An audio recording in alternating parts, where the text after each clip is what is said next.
The sprawling mansion at the edge of the city stood like a fortress of wealth, its marble floors gleaming, chandeliers glittering, and walls lined with rare art collected from every corner of the world.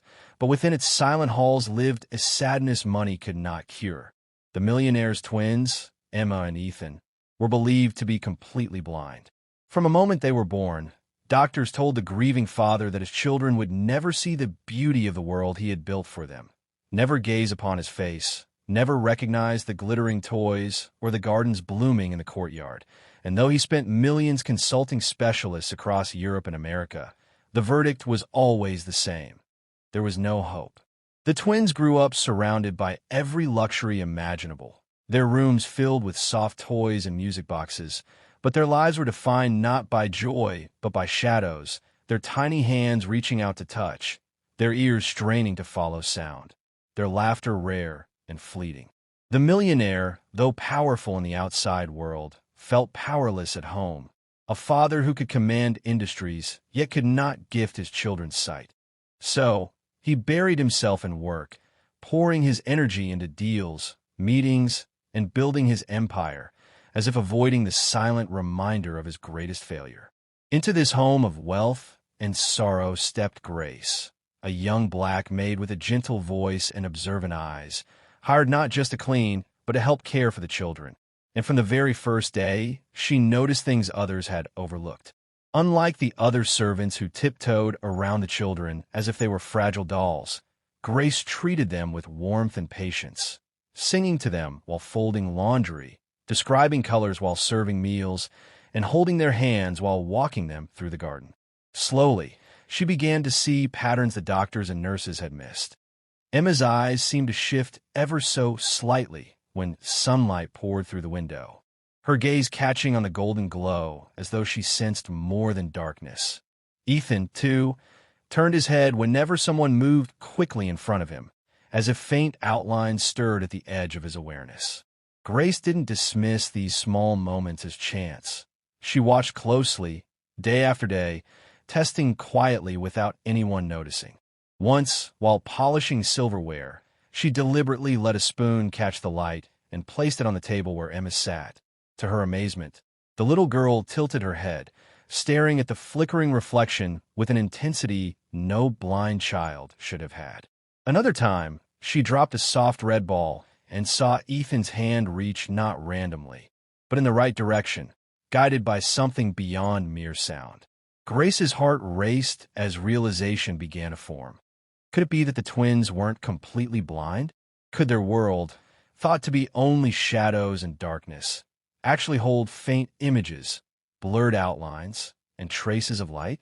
She pondered these questions in silence, torn between hope and fear, for she was only a maid, and what right did she have to challenge the words of prestigious doctors who had already sealed the children's fate? And yet, every fiber of her being told her that something was different, that the children had been misunderstood, overlooked by experts too quick to diagnose and servants too resigned to notice. Grace's eyes filled with quiet determination as she vowed to keep watching, to keep testing, and to find the courage to speak. For maybe, just maybe, the truth about the twins was not that they lived in eternal night, but that their vision had been dimmed, hidden behind a veil no one else had tried to lift. Grace's heart pounded with both fear and resolve as she decided she could no longer ignore the signs. For each day the twins revealed more evidence that their world was not complete darkness, but a blurred canvas waiting to be understood. One afternoon, while playing softly in the nursery, she rolled a bright red ball across the floor and watched as Ethan's head turned with surprising accuracy, his small fingers stretching toward the rolling toy, and her breath caught when Emma, sitting beside him, followed its movement with eyes that seemed to trace its path, their pupils reacting faintly to the changing light, something no blind child should have been capable of. It was then she knew she could no longer keep silent, and so, with her courage gathered, Grace approached the millionaire one evening while he sat in his grand study, surrounded by shelves of leather-bound books and a glass of aged whiskey in his hand, his face heavy with years of disappointment. At first, when Grace told him what she had seen, he laughed bitterly, dismissing her words as nothing more than the wishful thinking of a maid who knew nothing of medicine, snapping that he had paid the best doctors in the world to confirm the truth, that his children were blind and nothing could change it. But Grace did not falter. She looked him in the eyes and said firmly that she would stake her position, even her future, on what she believed, that the twins were not blind but suffering from something else, something the doctors had overlooked in their certainty. The millionaire, though irritated, found himself shaken by her conviction, and finally agreed to call in a new specialist, though his heart was guarded against hope, for hope had betrayed him too many times before.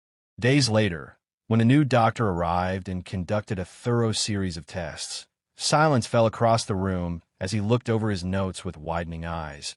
Then, to the millionaire's astonishment, the doctor revealed that the children were not blind at all. They suffered from a severe but treatable vision condition, one that had been misdiagnosed years ago. With the right care, their sight could be partially restored, allowing them to live full and vibrant lives.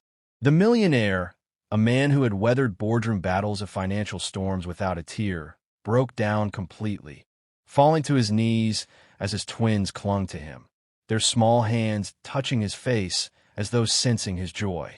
He turned to Grace, his eyes filled with gratitude and disbelief, realizing that a maid, someone the world would dismiss as unimportant, had seen what billions of dollars and world-renowned doctors had missed.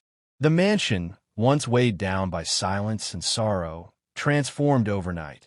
Where there had been hushed corridors, there was now laughter echoing against the walls, the twins discovering the world with new wonder, pointing at shapes and colors that slowly came into focus for the first time in their lives.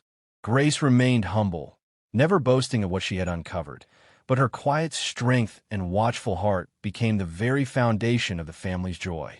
The millionaire, once defined by his wealth and power, found himself humbled by the lesson life had handed him, that sometimes miracles do not come from fortune or fame, but from the eyes of someone who truly cares enough to see what others will not. From then on, Grace was no longer just a maid. She was family, the one who had restored not just the children's sight, but their father's faith in love, in humility, and in the power of ordinary people to change lives in extraordinary ways.